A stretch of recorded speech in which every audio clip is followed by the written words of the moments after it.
Tamil cinema শিল্পের ব্যবসা ও দর্শক সংখ্যা বাড়াতে ঐতিহাসিক এক সিদ্ধান্ত নিলেন তামিলনাড়ুর মুখ্যমন্ত্রী ও দক্ষিণী সুপারস্টার থালাপতি বিজয়।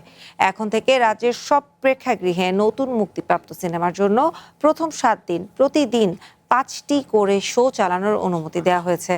তামিল সিনেমা ইন্ডাস্ট্রির প্রতিনিধিদের সঙ্গে বৈঠকের পর মুখ্যমন্ত্রীর দপ্তর থেকে এই যুগান্তকারী ঘোষণা আসে। এর আগে 1957 সালে বিধিমালা অনুযায়ী রাজ্যের প্রেক্ষাগৃহগুলোতে প্রতিদিন সর্বোচ্চ 4টি শো চালানোর অনুমতি ছিল। কেবল উৎসব বা ছুটির দিনে বিশেষ অনুমতি লাগতো। নতুন নির্দেশনায় শনি, রবিবার ও স্থানীয় উৎসবের দিনে অতিরিক্ত শোর জন্য আলাদা কোনো অনুমতির প্রয়োজন হবে না বলে জানানো হয়েছে। থালাপতি বিজয়ের এই নতুন সিদ্ধান্তকে বক্স অফিসের জন্য এক বড় মাইলফলক হিসেবে স্বাগত জানিয়েছে পুরো তামিল চলচ্চিত্র অঙ্গন।